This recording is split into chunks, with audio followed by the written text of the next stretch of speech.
നമസ്കാരം, ഞാൻ നിങ്ങളുടെ സ്വന്തം ശരവൺ മഹേശ്വർ. കൃഷ്ണശിലയായി എന്ന എൻ്റെ പരമ്പരയിലെ 348ാമത്തെ എപ്പിസോഡാണിത്. ഇന്ന് ഞാൻ നിങ്ങളോട് പറയുന്നത് പ്രശസ്ത നടൻ ശിവജിയെക്കുറിച്ചിട്ടാണ്.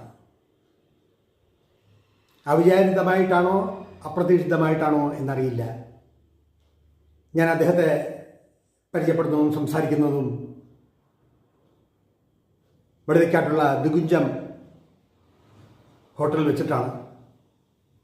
ഇന്നത് ഉണ്ടോ എന്ന് പോലും എനിക്ക് ഓർമ്മയില്ല, കാരണം വർഷങ്ങൾ എത്രയോ കഴിഞ്ഞിരിക്കുന്നു. അവിചാരിതമായി അവിടെ ചെന്ന് ചിലരെയൊക്കെ കണ്ട് സംസാരിച്ച് ഇറങ്ങാൻ പുറപ്പെടുമ്പോഴാണ് അവിടെ ഒരു ഷൂട്ടിങ്ങിൻ്റെ മേളം കേൾക്കുന്നത്. എന്നുവെച്ചാൽ ക്യാമറയും റിഫ്ലക്ടറും ജനറേറ്ററും ഒക്കെ ആയിട്ടൊരു ഭയങ്കര ശബ്ദായമാനമായ ഒരു അന്തരീക്ഷത്തിൽ അവിടെ ഒരു കാറ് റിവേഴ്സ് എടുത്ത് വന്ന് നിൽക്കുന്നു. അതിൽ ശിവജി അകത്ത് കയറിയിരുന്ന് പുറത്തോട്ടുള്ള ഒരാളിനോട് എന്തൊക്കെയോ സംസാരിക്കുന്നു.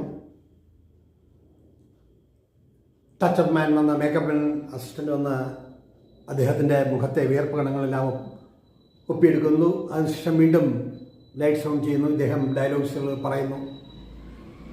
ഒരു ടേക്കായി, 2 ടേക്കായി, 3ാമത്തെ ടേക്കൊക്കെ ആയി.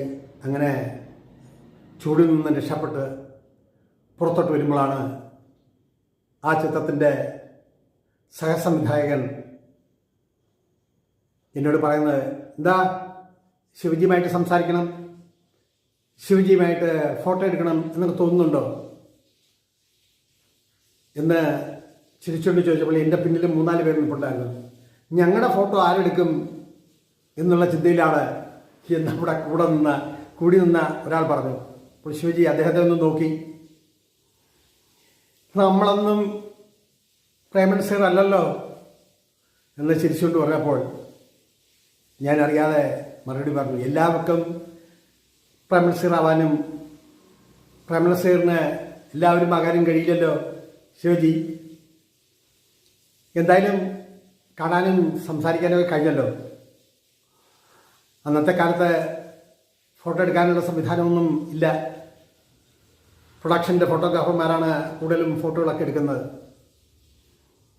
അന്ന് ഒരു 10 മിനിറ്റ് നേരം സിനിമാ ജീവിതവും സിനിമയിലെ അഭിനയവും സിനിമയുടെ പിന്നാമ്പുറ കാര്യങ്ങളുമൊക്കെ ഞങ്ങൾ പറഞ്ഞ് ആ കാറിന് പുറകിലായി നിന്നപ്പോഴേക്ക് അടുത്ത ഷോട്ട് റെഡിയായി. എനിക്കവിടുന്ന് ബസ്സിൽ കയറി തമ്പാനൂർ വിടണം.